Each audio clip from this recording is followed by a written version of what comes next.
There are places the military doesn't put on maps. Zones marked with codes instead of names, coordinates that don't match any public record. Tonight's stories come from people who worked in those places, or near them, and who are still trying to make sense of what they experienced. The third story, I want to warn you about the third story. It isn't about what a soldier saw in the dark. It's about what the soldier recognized.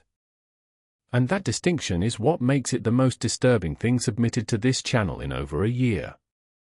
Stay with me. The grid square that wasn't there. I did 2 tours in Afghanistan before getting stationed at Fort Bragg in early 2019. After that, I took a position as a land navigation instructor, teaching soldiers how to read terrain, how to trust a map over their instincts. The irony of that is not lost on me now. It was late October. We were running a nighttime course in the Uwharrie National Forest, about an hour and a half west of the base. The forest sits in Montgomery County, dense pine, dry creek beds, a lot of elevation change for North Carolina. I'd run courses there maybe 30 times. I knew that terrain the way you know your own neighborhood. The students went out in pairs at 2,200 hours. My job was to monitor checkpoints and extract anyone who went too far off course. I was alone, driving a tan Humvee along the maintenance road that parallels the eastern boundary of the course area. Around midnight, I stopped to check my own map. Habit. And I noticed a grid square about a kilometer north of the northernmost checkpoint that I didn't recognize. It wasn't labeled. On the laminated course map, every square had either a checkpoint number or terrain feature notation. This one was blank. Just empty. I assumed it was a printing error. I folded the map and kept driving. At 0115, one of the student pairs called in. They were lost. Their grid put them just south of that blank square. I drove up the maintenance road to the nearest pullout and went in on foot with a red lens flashlight. I found them quickly, 2 privates, 20 years old, sitting back to back against a pine tree the way you do when something has spooked you and you don't want to admit it. One of them, a kid named Reyes, looked up at me and said, quietly, "Sergeant, there's something in the north part of this grid." We heard it cross the creek twice. It didn't sound like a deer. I told them what I always told students. Sound carries weird at night. Animals sound enormous in the dark. Your brain fills in the gaps. I believed all of that. We walked back south toward the maintenance road. I was behind them, maybe 10 feet, sweeping the tree line out of professional habit. That's when I heard it. Not a sound, exactly. More like the absence of sound, the insects and the wind and all that ambient forest noise just stopped. A full stop. Like someone had pressed mute. And in that silence, I heard breathing. Not close. Maybe 30 feet into the trees to my left. Slow. Measured. The breathing of something that was not panicked. Not fleeing. Something that was simply standing there. I did not shine my light into those trees. I don't know why I made that choice. I'm a trained soldier. I have walked toward worse things than sounds in the dark. But something in me, some very old, very quiet part of my brain, said don't. We got back to the Humvee. I pulled Reyes's map out of his kit to compare it to mine. His map was a different print run, issued the week before. The grid square was not blank on his map. It had a label. 2 letters and 4 numbers, a standard military designation I'd never seen assigned to any location in North Carolina. I wrote it down that night. I submitted a query through the base training office the following week, just asking what the designation referred to. The query came back marked administrative error. The designation, they said, did not exist. I still have the piece of paper where I wrote it down. I haven't submitted another query. I'm not sure I want the next answer to also be a lie. That blank grid square was never explained, and the people who could explain it have stayed very quiet. Sergeant Lowe's last post. My grandfather served in Korea. My father did 2 years in Germany during the Cold War. I joined the Army Reserve in 2009, did my time, got out in 2016, and took a job as a civilian contractor doing communications infrastructure work on military installations. That's the family tradition, I guess. We stay adjacent to the machine. In March of 2022, I was assigned to a small project at a decommissioned radar station in the Upper Peninsula of Michigan. The site was about 40 miles east of Marquette, no nearby towns, one road in, the kind of place that exists as a footnote in base closure records from the 1990s. My job was to assess the remaining antenna infrastructure for salvage. The site had been empty for nearly 30 years. I was there alone for the assessment. 3 days, company truck, a motel in Ishpeming that smelled like carpet cleaner and old coffee. I drove out each morning in the dark because the days were short and I needed the light. The main structure was a 2-story concrete block building, the operations center. Most of the equipment had been stripped, but the shell was intact. The interior was dusty, cold, the floors still had the rubber matting they used in ops centers. There were a few chairs. Old coffee rings on a folding table. The particular loneliness of a functional space that suddenly wasn't. On the second morning, I found the logbook. It was in a drawer in a back office, a standard military operations log, green cover, the kind used for duty rosters and post records. Most of the entries were mundane. Weather. Equipment checks. Personnel notes from the early 90s. But the last entry was dated April 14, 1994. The handwriting was different from the previous entries, tighter, pressed harder into the page. It read 0340 hours. Visual contact, northwest perimeter. Lowe dispatched to investigate. Lowe did not return to post. Search conducted until 0600. No trace. Incident report filed with command. There was no second entry. That was the last thing anyone wrote in that log. I stood there for a while in that back office. The cold was the specific kind that old concrete holds, not weather cold, but stored cold, the cold of a space that hasn't been warm in decades. I photographed the entry and kept working.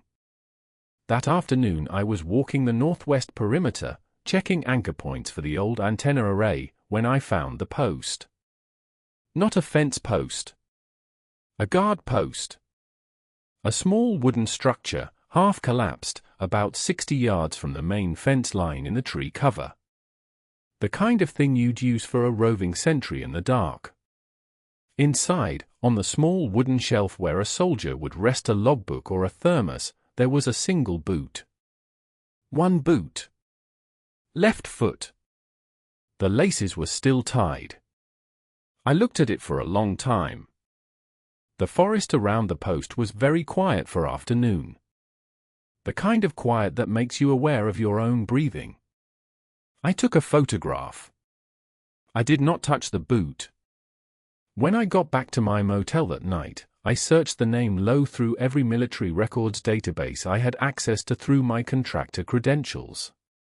I was looking for a service record, a discharge paper, a casualty report, anything from that station, that year. I found one record. Sergeant Daniel Lowe, assigned to that installation from 1991 to 1994. The record showed him as administratively separated in April 1994. Administratively separated means paperwork discharge. Means you left on purpose. Means you walked away. But you don't walk away and leave one boot behind. And you don't walk away at 0340 in April in the Upper Peninsula of Michigan with 30 years of winter still ahead of you. I submitted my assessment report. I listed the logbook and the boot as found artifacts requiring disposition. No one ever followed up. The boot, the logbook, a name with no body, some absences are too specific to be accidents. He had my father's rank. My father was career Army. Retired as a Chief Warrant Officer 3 after 26 years, mostly aviation, mostly Fort Rucker and then Fort Campbell. He passed away in January of 2021, cardiac event, fast, no warning. He was 61 years old. I'm telling you that first because it matters. Because what I'm about to describe, I need you to understand it didn't happen to someone who was grieving and confused and seeing things that weren't there. I was 14 months past losing him. I was functional. I was working. I was fine. I'm a logistics coordinator, civilian, and in March of 2022 I was doing a site visit at a National Guard training facility in central Georgia, near Warner Robins. Small post, older infrastructure, the kind of place that gets used for weekend training cycles and not much else. I was there to walk the supply warehouse and verify manifest records. Standard work. 3 hours, maybe 4. The warehouse was in the back of the post, past the motor pool. An older sergeant, maybe mid-50s, graying, the particular stillness of someone who has been in long enough to stop performing, was assigned to walk me through it. He introduced himself. I didn't catch his last name. We went through the warehouse. He was thorough. Professional. We talked about the manifest discrepancies, I took my notes, we were done in about 2.5 hours. As I was packing up near the warehouse entrance, he said, and I want to be precise about the wording, he said, your father would have caught that shelf discrepancy in the Southwest Bay about 10 minutes before you did. I stopped. I asked him what he said. He repeated it. Same words. Calm. I told him I didn't understand what he meant. I told him I hadn't mentioned my father. I hadn't mentioned anything personal at all. He looked at me, and this is the part I've turned over in my mind every day since, he looked at me the way someone looks at you when they're deciding how much to say. He said, he walked through here. Not long ago. You have the same way of moving through a space. I felt very still. The way you feel when your body is deciding whether to treat something as a threat. I asked him, carefully, slowly, how he knew my father. I asked him when my father had been at this facility. He tilted his head slightly. He was here for a training rotation. Maybe 8-9 years ago. CW3, Aviation. Stood right about where you're standing. My father had been at Fort Benning for a training rotation in 2013. I knew this. He'd mentioned it. Benning is 40 miles from Warner Robins. I asked this man how he remembered one soldier from 9 years ago. He said, some people leave an impression on a space. Your father was one of them. I didn't realize it until I saw you walk in. He said it without any drama. Without any attempt to make it into something. I thanked him. I left. In my car, I sat for a while before I started the engine. I told myself it was explainable. People have good memories. Family resemblances are strong. Logistics people share habits and mannerisms. All of that is true.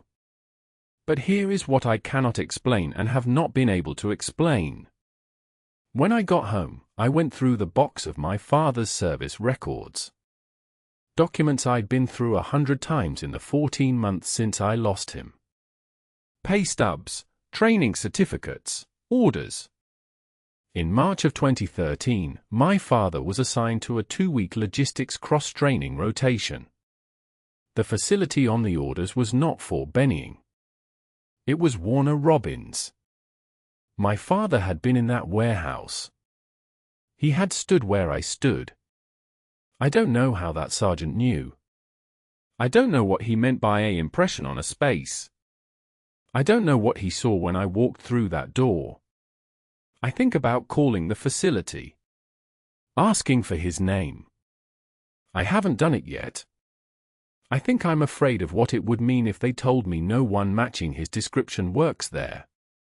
3 accounts. 3 different installations, 3 different decades, 3 different kinds of fear. What stays with me tonight is not the sounds or the logs or the abandoned posts. It's the last story, the idea that someone recognized a man in his daughter, in the way she moved through a room. That the space remembered him. I don't know what to do with that. If you've served, or worked on or near a military installation, and something happened that you've never fully explained, I want to hear about it. Leave it in the comments. Describe what you heard, or saw, or what you found that you weren't supposed to find. New stories arrive every day. Subscribe if you want them. Some doors, once you've noticed them, are very hard to walk past.